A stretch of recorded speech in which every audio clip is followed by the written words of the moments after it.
Nous allons vous demander de lire une lecture communautaire, le psaume 130. Nous allons lire ensemble le psaume 130.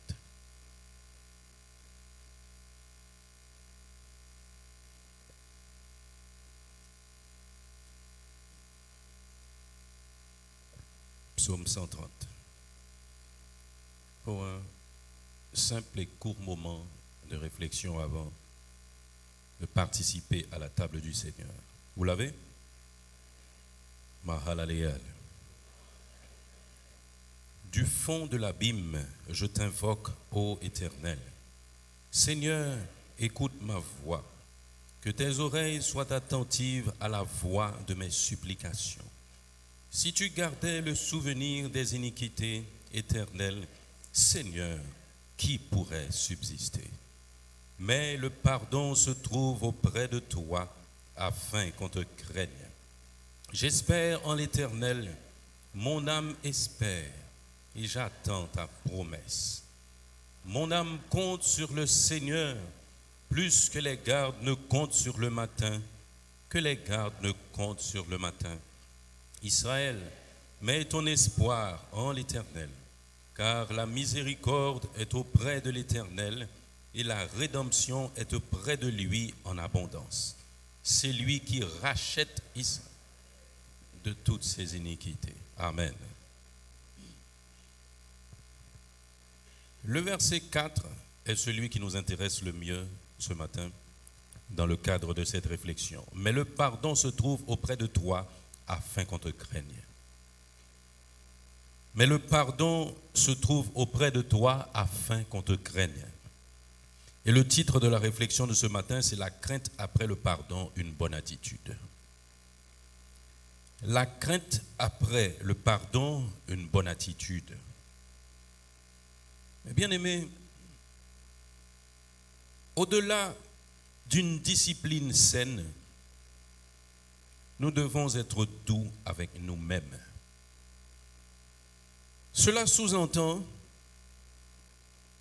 que nous devons veiller à ne pas devenir malheureux à force de nous astreindre aux règles. Vous avez bien compris ceci, mes bien-aimés. Au-delà d'une discipline saine, sois doux avec toi-même. Cela sous-entend qu'il faut veiller à ne pas devenir malheureux à force de s'astreindre aux règles. Cependant, personne ne peut vivre sans ligne. Personne ne peut vivre sans normes. Il y a un auteur qui a écrit, à travers un texte bien connu, qu'il voudrait vivre sans un anathème. Sans un anathème, avec pour seul baptême l'eau de pluie. Cela veut dire que cette personne voudrait vivre libre, sans interdit, sans restriction. Mais est-ce possible, mes bien-aimés? Non. Mais pour ne pas se sentir esclave, il y a un secret. Aimer les règles et aimer les principes. C'est la raison pour laquelle, dans le psaume 119, le verset 105, nous lisons ces paroles. Je serre ta parole dans mon cœur afin de ne pas pécher contre toi. Serrer sa parole dans le cœur, ce n'est pas pour mémoriser cette parole, mais c'est pour l'aimer. C'est pour s'affectionner à cette parole. Et le psaume 119 et une partie du champ lexical de ce psaume contient ces mots préceptes, principes, règles. C'est ces mots qu'on va trouver en majeure partie prescrits dans le psaume 119. Et le psalmiste aussi a pris le temps de décrire son amour pour les principes établis par Dieu lui-même. Ainsi, il ne se sent pas esclave de ces principes, mais il les respecte avec une prédisposition naturelle. Et de là, il ne s'est pas rendu malheureux de devoir respecter les principes. Étant créé pour la gloire de Dieu, étant appelé à retourner dans la plénitude de sa présence, des prescrits nous ont été transmis pour que cela se réalise, mes bien-aimés. Certes, dans le plan de rédemption de Dieu, il a prévu le salut pour l'humanité. Mais c'est sûr que l'humanité entière ne recevra pas le salut. Pourquoi? Parce que une grâce est une grâce quand elle est acceptée comme telle. Une grâce est une grâce quand elle est acceptée comme telle. Quelqu'un peut se trouver en prison, son ordre de libération est signé, on ouvre les portes de la prison, mais si la personne ne se lève pas pour sortir, il y a une difficulté. Et même si ce quelqu'un laisse la prison, mais sort toujours avec cette mentalité de prisonnier, cette personne n'est pas libérée. Une grâce est considérée comme grâce quand elle est acceptée comme telle. Et c'est la raison pour laquelle la Bible nous dit très clairement, à ceux qui l'ont reçu, à ceux qui croient en son nom, Jésus, la parole, a donné le pouvoir de devenir enfants de Dieu. À ceux qui l'ont reçu, à ceux qui croient en son nom. Cela veut dire que la grâce s'est mise disponible pour tout le monde, mais il faut recevoir cette grâce. Et ce matin, nous avons lu dans le psaume 130, verset 4, « Mais le pardon se trouve auprès de toi afin qu'on te craigne. » Alors, la traduction, c'est « mais » dans ce que nous venons de lire. Mais le « car » est utilisé dans l'original. Les traductions remplacent le « car » par un « mais » qui, au premier abord, se comprend plus facilement. Les conjonctions de coordination donnent un sens aux phrases. Quand on utilise le « car », cela dit que l'idée que l'on va exprimer confirme ce qui a été déjà dit. Le « mais » exprime cependant l'opposition. Et c'est la raison pour laquelle la Bible précise ce matin au verset 3, « Si tu gardais le souvenir des iniquités éternelles, Seigneur, qui pourrait subsister? » Personne ne pourrait subsister si l'Éternel, le Seigneur, gardait le souvenir des iniquités. Mais, au contraire, le pardon se trouve auprès de toi afin qu'on te craigne. Le pardon se trouve auprès de toi afin qu'on te craigne. Et l'auteur a posé la question, qui pourrait subsister? Qui pourrait subsister?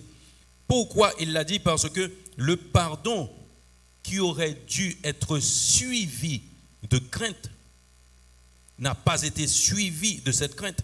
Et les enfants d'Israël, plusieurs fois encore, se sont trouvés en état de désobéissance par rapport à Dieu.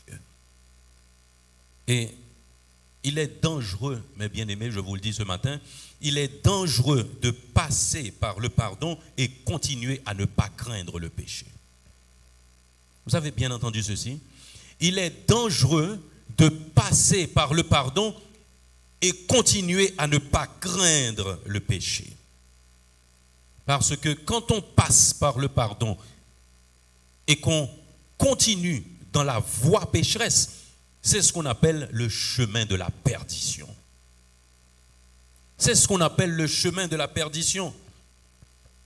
Et de façon séculière, on le dit, l'erreur est humaine, mais persévérer dans l'erreur est diabolique. L'erreur est humaine, mais persévérer dans l'erreur est diabolique. Donc, passer par le pardon et continuer à ne pas craindre le péché, c'est exactement le chemin de la perdition. Et souvent, nous agissons en ce sens, mes bien-aimés. Après avoir reçu le pardon, la crainte qui devrait découler du pardon n'est pas dans notre cœur.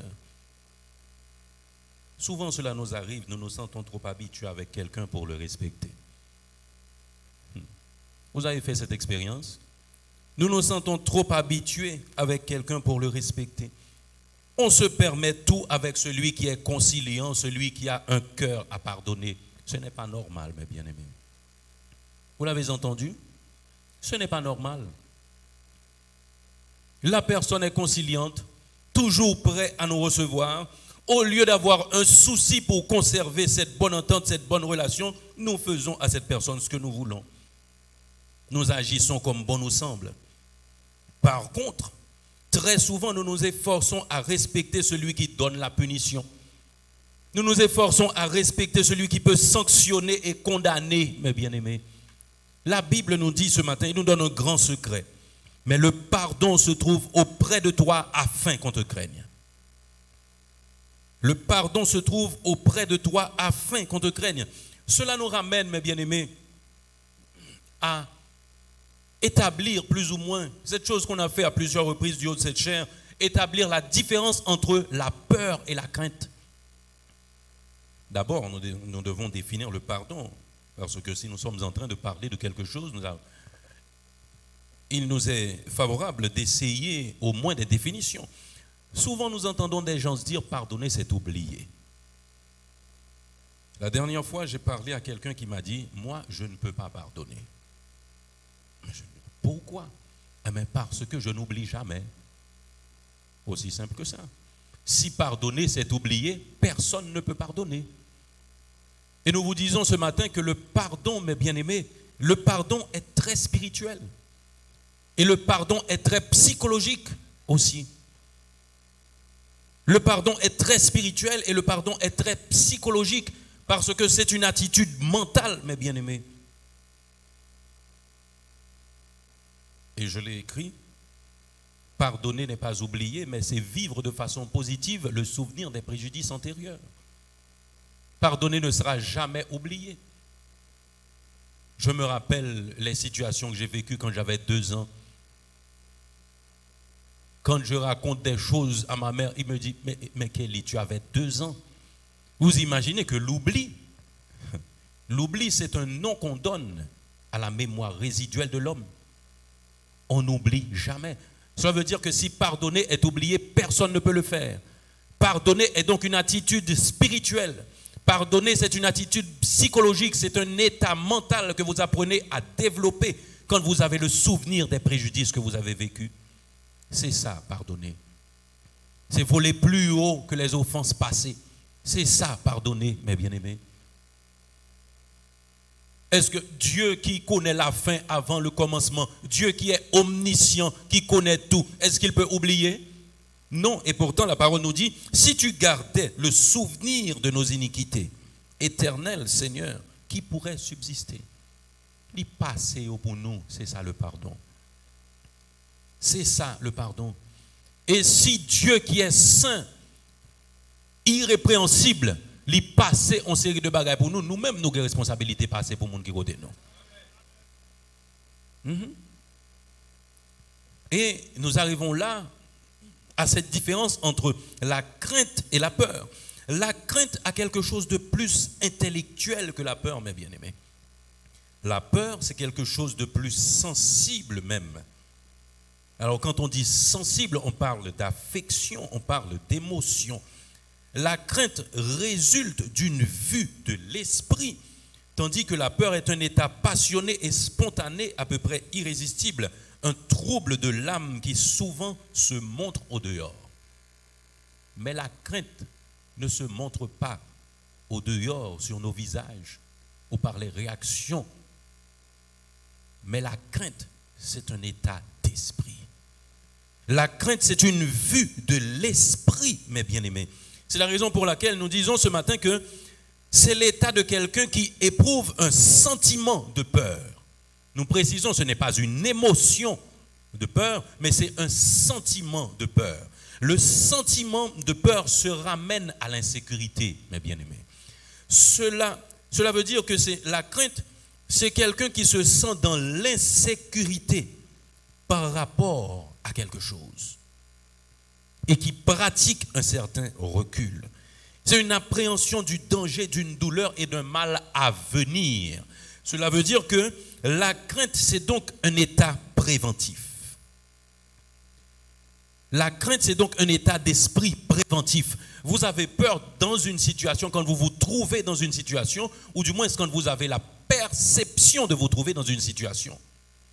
Mais la crainte, vous ne vous trouvez même pas dans la situation, mais vous êtes en train de prévenir. prévenir vaut mieux que guérir, mes bien-aimés. Et très souvent, nous avons perdu nos relations avec ceux qui nous entourent parce que nous refusons de manifester la crainte par rapport aux autres. Quand je dis par rapport aux autres, nous définissons la crainte comme ce vouloir de conserver la bonne entente entre les frères et sœurs. Je ne fais pas ci à un tel parce qu'il est mon ami, je ne voudrais pas qu'il se fâche. C'est ça la crainte, oui. Et en face de Dieu aussi, la crainte est ce même état d'esprit préventif. Parce que cette crainte, c'est une composante de la foi chrétienne qui consiste à adopter une attitude de respect et de soumission envers Dieu, à avoir confiance en sa sagesse, en sa puissance et en son amour. Vous avez entendu ceci, mes bien-aimés? La crainte de Dieu, c'est cette composante de la foi chrétienne qui consiste à adopter une attitude de respect, de soumission envers Dieu, à avoir une confiance en sa sagesse, en sa puissance et en son amour. De notre côté, la crainte demande quoi, mes bien-aimés? Respect, soumission et confiance. Respect, soumission et confiance. Quand vous respectez une entité, vous n'agissez pas de n'importe quelle manière en sa présence, mes bien-aimés. Et Dieu est présent partout. Cela veut dire que quand vous respectez Dieu, vous n'agissez jamais de n'importe quelle manière. Parce qu'il est partout. Il est éternel. Il est omniprésent. Quand vous respectez une entité, vous vous soumettez à cette entité, mes bien-aimés. Même quand vous ne comprenez pas, même quand votre intellect ne vous donne pas de saisir certaines choses, vous vous pliez. C'est ça la soumission. Et quand vous vous pliez, vous ne le faites pas avec peur, vous ne le faites pas dans l'inquiétude, parce que vous avez confiance. Et pourquoi cette crainte? Parce que si de notre côté, il faut le respect, la soumission et la confiance, du côté de Dieu, nous devons nous assurer de sa sagesse, de sa puissance et de son amour. Dieu est la connaissance même, mes bien-aimés. Il sait tout. Il sait tout. Il connaît les coins et recoins de vos vies. D'ailleurs, c'est lui qui a tout planifié pour vous. Mais il vous demande de rester dans son plan. Parce que lui, il ne peut pas vous lâcher, mais vous pouvez le lâcher. Vous pouvez entrer en désobéissance. Mais Dieu ne lâche jamais les siens, mes bien-aimés. À vous de rester sous l'abri du Très-Haut pour reposer à l'ombre du Tout-Puissant. Cette crainte doit venir après le pardon, mes bien-aimés. Parce que tous ont péché et sont privés de la gloire de Dieu. Cela veut dire que le pardon est donc incontournable. Cela veut dire que Dieu aussi est incontournable parce que le pardon se trouve chez lui. Le pardon se trouve chez lui. Mais quand nous obtenons le pardon de Dieu, nous devons développer cette crainte. Cette crainte qui nous donne de ne pas perdre cette relation que Dieu a construite entre lui et nous, mes bien-aimés. Comme nous venons de vous le dire, vous avez peur de celui qui peut condamner. Vous avez peur de celui qui peut faire du mal. Et vous essayez de respecter. Mais celui qui peut vous donner le pardon, il est plus important. Parce que après la condamnation vient le pardon. Après la condamnation vient le pardon, mes bien-aimés. Nous étions tous des condamnés. Nous étions tous des fils de rébellion. Cependant, dans son plan de rédemption, Dieu nous a donné le pardon par son Fils Jésus. Après le pardon doit venir la crainte. Parce que comme nous venons de vous le dire, mes bien-aimés, celui qui est passé par le pardon et qui retourne au péché poursuit le chemin de la perdition. Et nous n'avons nul autre choix que de nous en remettre à Dieu, car c'est lui qui pardonne toutes nos iniquités. C'est lui qui pardonne toutes nos iniquités. Et si nous nous arrangeons pour perdre cette bonne entente, la communion entre nous et Dieu, nous sommes sur le mauvais chemin. Et c'est la raison pour laquelle nous aimons aussi 1 Corinthiens 11. Si nous nous jugions nous-mêmes, nous ne serions pas jugés. Parce que Dieu nous avait déjà pardonné. Et s'il nous avait pardonné, c'est parce que nous avons accepté sa grâce. Nous avons subi l'examen personnel. Nous nous sommes rendus coupables devant Dieu et nous avons confessé et nous avons reçu sa grâce. De là après, il nous faut conserver la crainte du péché. Alors, je dirais la peur du péché pour développer la crainte de l'Éternel. Vous voyez l'ambivalence? Avoir peur du péché, mais développer la crainte de l'Éternel. C'est la raison pour laquelle, dans notre réflexion, nous avons pris le soin d'établir la différence entre la peur et la crainte. Nous devons avoir peur du péché, mais développer la crainte de l'Éternel. Et c'est ce qui nous donnera d'être toujours en communion avec lui. C'est ce qui nous donnera de pouvoir aussi participer à sa table sans que ce soit une malédiction pour nous. Parce qu'il est dit très clairement, celui qui mange et boit indignement, mange et boit quoi? Un jugement contre lui-même. Ah, nous n'aimerions pas ça, mes bien-aimés. Mais le royaume a ses principes. Si vous ne voulez pas manger et boire un jugement contre vous-même, moi je ne vois pas vos cœurs. Jacques Philogène ne peut pas voir vos cœurs, mes bien-aimés. Mais Dieu, il sonde les cœurs et les reins. Vous pouvez avoir honte d'être ici et de ne pas pouvoir participer. Vous avez honte de qui? Des hommes? Les hommes peuvent vous pardonner?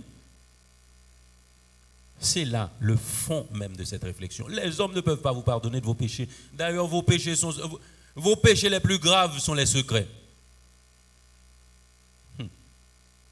Ça, moun fait, c'est bagay oui Timothée qu'a fait devant moun. Mais ce que les hommes ne voient pas, c'est ce qui est plus grave, mes bien-aimés. Et c'est li bon diable gardé. C'est li bon diable gardé. Cette crainte, nous en avons besoin, mes bien-aimés, pour nous rappeler que quand nous recevons le pardon de Dieu, nous devons développer cette relation avec lui et essayer de ne pas perdre cette relation. Et surtout, marcher en nouveauté de vie. Marcher en nouveauté de vie. Il ne suffit pas de dire que nous sommes de nouvelles créatures. Les choses anciennes sont passées, voici toutes choses sont devenues nouvelles. Ce sont des belles phrases. Ce sont des belles phrases. Mais si en notre fort intérieur, les changements ne s'opèrent pas, ces phrases ne sont d'aucune importance, mes bien-aimés.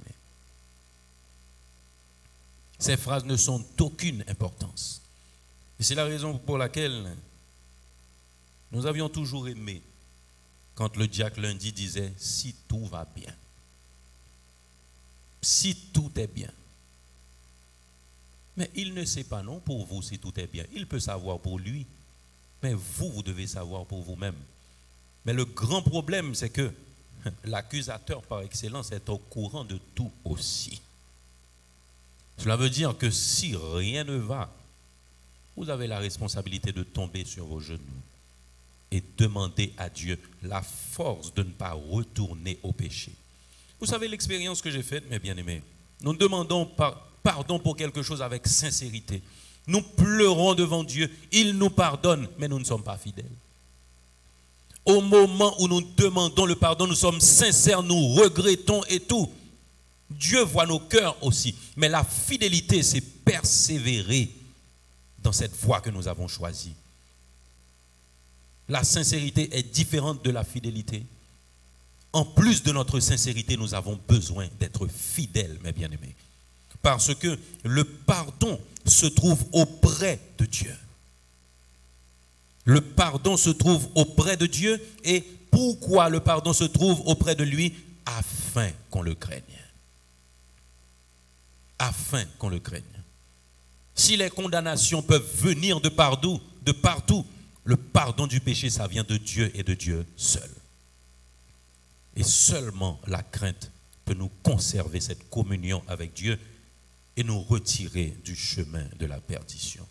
Que Dieu vous bénisse.